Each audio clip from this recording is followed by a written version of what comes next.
Hi மக்களே, welcome to Lakshmi Vilas. இப்போ ட்ரெண்டிங்கில் போகிற இப்பா சிக்கன் தான் நம்ம செய்ய போகிறோம். எப்படி செய்யுதுன்னு பார்க்கலாம் வாங்க. சேர்த்து நல்லா கலந்துடும்.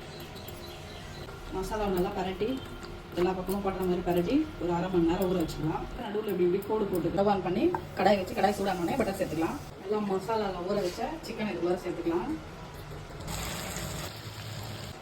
இது வேகிற கேப்பில் நம்ம வந்து க்ரீம் ரெடி பண்ணிக்கலாம். வேக வச்ச முட்டையை சேர்த்துக்கலாம். ஒரு 6 பல் பூண்டு சேர்த்துக்கலாம். பால் சேர்த்துக்கலாம். இப்போது சக்கரை ஒரு 1/2 ஸ்பூன் சேர்த்துக்கலாம். சீஸ் இது ஒரு சேர்த்துக்கலாம். ஃப்ரெஷ் க்ரீம் இருந்தால் கூட நீங்கள் சேர்த்துக்கங்க. என்கிட்ட இல்லை. சீஸ் சேர்த்துக்கலாம். அரைச்சி எடுத்துகிட்டு வந்துடலாம். இப்போ இந்த க்ரீமை இந்த சிக்கன் மேலே ஊற்றிக்கலாம். அப்படியே இப்பா சிக்கன் சூப்பராக ரெடி ஆயிடுச்சு. இந்த வீடியோ பிடிச்சா லைக் பண்ணுங்கள், ஷேர் பண்ணுங்கள், கமெண்ட் பண்ணுங்கள், மறக்காமல் சப்ஸ்கிரைப் பண்ணுங்கள். நாளைக்கு வேறு ஒரு வீடியோவில் பார்க்கலாம். பாய்.